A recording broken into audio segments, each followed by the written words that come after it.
SEMM selaku dosen pengampu mata kuliah perilaku organisasi. Perkenalkan, saya Diva Audisia, NPM akhir 023, selaku moderator kelompok 2 yang akan mempresentasikan materi mengenai sikap dan kepuasan kerja. Hari ini saya akan menjelaskan apa itu sikap dalam perilaku organisasi. Sikap dalam perilaku organisasi adalah cara berpikir atau perasaan seseorang terhadap tempat kerja yang tercermin dalam perilaku. Ada beberapa sikap yang harus diperhatikan di sini. Yang pertama, sikap terhadap organisasi adalah komitmen untuk tetap berada di dalam organisasi atau tempat kerja. Yang kedua adalah sikap terhadap pekerjaan. Sikap terhadap pekerjaan adalah kinerja karyawan yang didorong oleh kenyamanan dan kepuasan di tempat kerja. Yang ketiga adalah sikap positif. Sikap positif adalah kecenderungan tindakan yang mendekati, menyenangi, dan mengharapkan objek tertentu. Lalu yang terakhir ada sikap negatif. Sikap negatif adalah kecenderungan untuk menjauhi, menghindari, membenci, dan tidak menyukai objek tertentu. Apa sih yang membedakan sikap dan perilaku? Sikap adalah perasaan yang sudah terbentuk sebelumnya yang menjadi opini seseorang terhadap suatu objek, orang, atau peristiwa. Sedangkan perilaku adalah tindakan yang merupakan respon terhadap suatu rangsangan. Perilaku mencakup tindakan yang dapat diamati, proses mental yang tidak dapat diamati, dan proses yang tidak disadari. Apa saja sih sikap kerja yang utama? Masing-masing manusia pasti memiliki ribuan sikap dan perilaku terhadap lingkungan pekerjaan, tetapi yang paling utama yaitu adanya kepuasan kerja, keterlibatan kerja, dan berkomitmen dalam suatu organisasi. Kita bahas satu persatu. Kepuasan kerja. Kepuasan kerja merujuk pada perasaan positif atau negatif seseorang tentang pekerjaan berdasarkan evaluasi terhadap berbagai aspek pekerjaan tersebut. Pekerjaan dengan kepuasan tinggi merasa positif tentang pekerjaan mereka, sedangkan mereka dengan kepuasan rendah merasa negatif. Adanya keterlibatan kerja. Keterlibatan kerja mengukur seberapa dalam seseorang merasa terhubung dengan pekerjaannya dan seberapa penting pekerjaan tersebut bagi diri mereka sendiri. Pemberdayaan psikologis yang berkaitan dengan keterlibatan kerja melibatkan keyakinan karyawan tentang pengaruh mereka, kompetensi, makna pekerjaan, dan kebebasan dalam pekerjaan. Dalam penelitian menunjukkan bahwa manajer yang memperdayakan karyawan dapat meningkatkan persepsi mereka tentang kompetensi dan pentingnya pekerjaan. Namun efeknya bisa berbeda tergantung pada budaya. Lanjut, adanya komitmen organisasi, yaitu mencerminkan seberapa identitas seorang pekerja terhubung dengan organisasi dan niat mereka untuk tetap menjadi anggotanya. Dalam penelitian menunjukkan bahwa komitmen organisasi berhubung positif dengan produktivitas, terutama untuk pekerja baru, tetapi cenderung lebih lemah pada pekerjaan berpengalaman.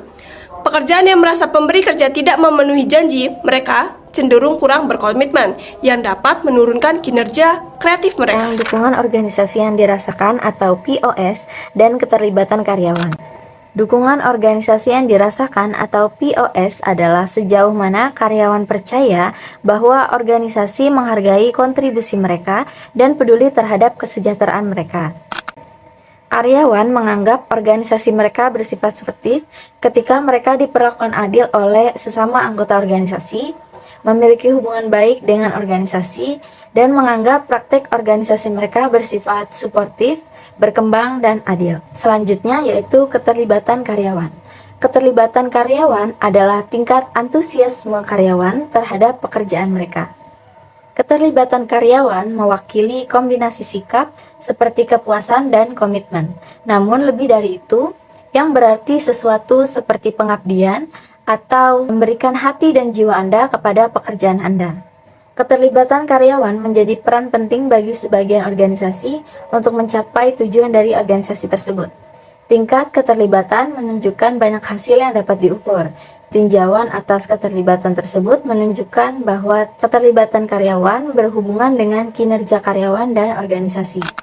Contohnya, sebuah studi terhadap hampir 8.000 unit bisnis di 36 perusahaan menemukan bahwa tim yang karyawannya melaporkan tingkat keterlibatan yang tinggi akan mencapai tingkat kepuasan pelanggan yang lebih tinggi, lebih produktif, menghasilkan keuntungan yang lebih tinggi, dan kecelakaan yang lebih rendah dibandingkan unit bisnis lainnya. Sikap kerja dalam ekonomi gig. Jadi, ekonomi gig adalah sistem kerja di mana umumnya lembaga atau perusahaan lebih memilih untuk merekrut pekerja untuk kontrak jangka pendek. Kita dapat berasumsi bahwa semakin banyak kontak yang kita miliki dengan organisasi, semakin konsisten sikap yang terbentuk. Misalnya, seorang petugas kebersihan yang telah bekerja di sebuah perusahaan selama 20 tahun mungkin memiliki tingkat sikap kerja yang jauh lebih stabil daripada petugas kebersihan yang baru dipekerjakan yang mengalami masa percobaan kerja mereka. Sikap pekerja dipengaruhi oleh sejumlah faktor, termasuk stabilitas pekerjaan, karakteristik penugasan sementara, dan pekerjaan kontrak itu sendiri. Pekerja gig cenderung lebih puas dengan pekerjaan mereka dan lebih berkomitmen pada organisasi tempat mereka bekerja ketika mereka menganggap pekerjaan itu stabil. Apakah sikap pekerjaan ini benar-benar berbeda? Sebagian besar penelitian menunjukkan bahwa keterlibatan karyawan memprediksi hasil yang penting. Namun, sebagian besar pekerjaan yang terkumpul hingga saat ini mempertanyakan seberapa bedanya. Riset terbaru menyatakan bahwa manajer cenderung mengidentifikasi pekerjaannya sebagai bagian salah satu dari 4 kategori yang jelas. Yang pertama, ada antusias bertahan. Yang kedua, ada ogah-ogahan bertahan.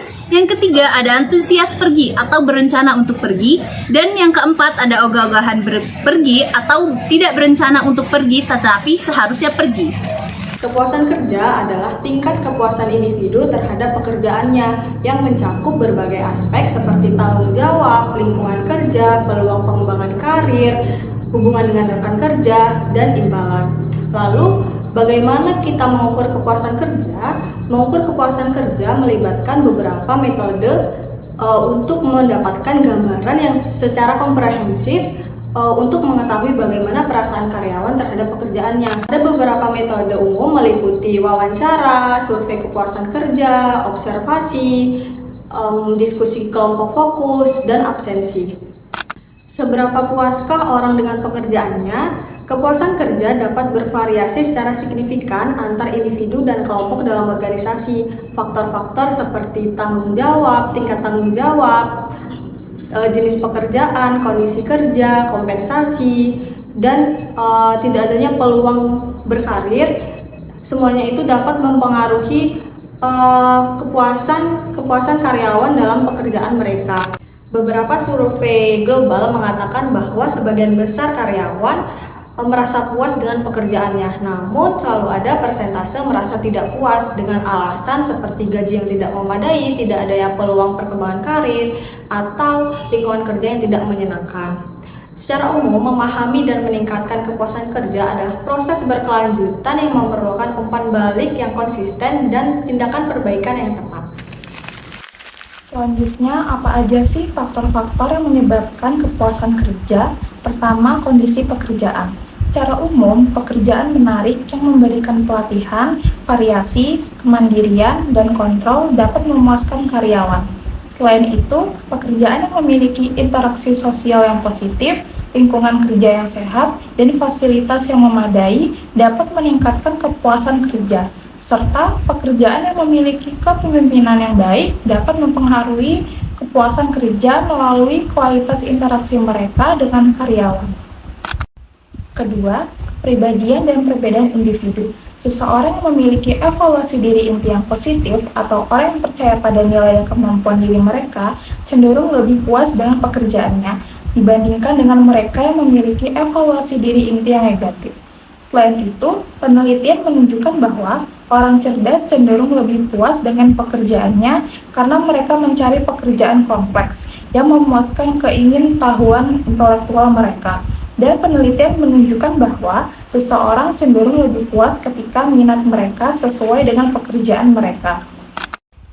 Ketiga, pembayaran berupa gaji atau upah.